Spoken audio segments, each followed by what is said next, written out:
November 22, 1983. 9:41 p.m. Somewhere over the dark and empty vastness of the North Pacific. The F-14 Tomcat is flying fast, well over 400 knots, with the two engines slicing through the darkness of the sky.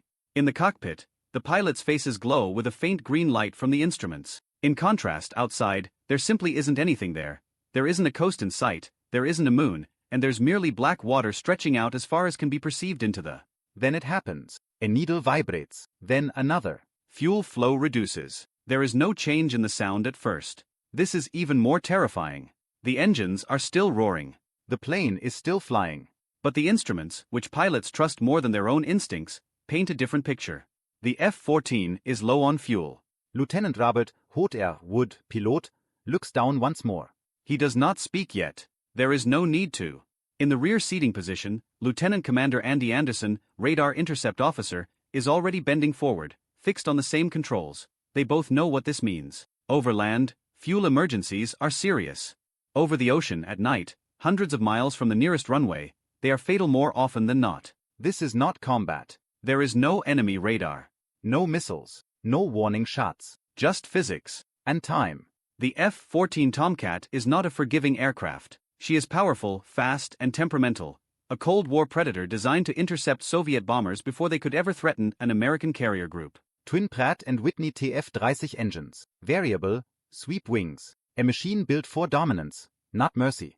And she drinks fuel like a beast. Tonight's mission was supposed to be routine, a long-range training flight launched from the aircraft carrier USS Enterprise, deep in the Pacific. Weather had been marginal. Navigation complex. Tanker support planned, but fragile. Somewhere earlier in the flight, something went wrong. A missed rendezvous. A miscalculation. Fuel burned faster than expected. And now, the Tomcat is alone. Wood calls it in. His voice is steady, professional, almost calm. Fuel state critical. The carrier responds instantly. Radios crackle to life. Controllers begin running numbers at a speed only experience allows. Distances, winds, altitude, burn rates. The answer comes back colder than the ocean below. They will not make it back. Even at optimum glide, even with perfect throttle discipline, the math doesn't work. The engines will flame out before the runway appears. And when that happens, the F-14 becomes a 60,000-pound glider briefly. Inside the cockpit, the air changes. You can almost feel it, the tension tightening like a cable pulled too far. Training kicks in. Muscle memory. Checklists recited without thinking. But there is no checklist for what comes next. This is the nightmare every naval aviator trains for but prays never to face, a night ejection over open ocean. The water below is near freezing. Waves are high.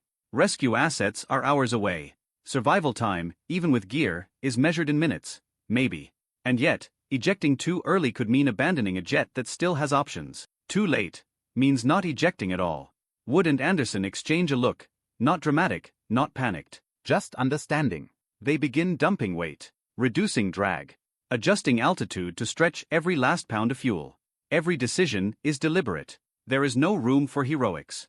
No room for mistakes. The carrier asks the question no pilot ever wants to answer. How long until flameout? Wood looks down again. Seconds feel heavier now. Stand by.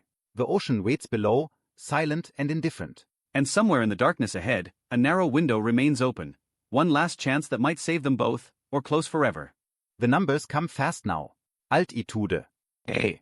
Fuel remaining, what little there is. In the back seat, Anderson is no longer thinking tactically. Radar doesn't count. Missiles are irrelevant. His world has shrunk to fuel flow graphs, wind vectors, and this one ugly truth. They are flying on borrowed time. The voice of the carrier breaks through once more. Tomcat 2-1, confirm bingo state. Bingo fuel. The point where recovery becomes doubtful. Wood doesn't sugarcoat it. We're past bingo. There's a pause. Not because they don't know what to say, but because everyone on that frequency understands exactly what that means. The ship begins launching options into the air like lifelines. Tanker diversion? Too far. Alternate carrier? None within range. Nearest land? Hundreds of miles away. The Pacific has no mercy for wishful thinking. Then someone says the word no one expected. Ditch. Not ejection. Not immediate bailout. A controlled ditching.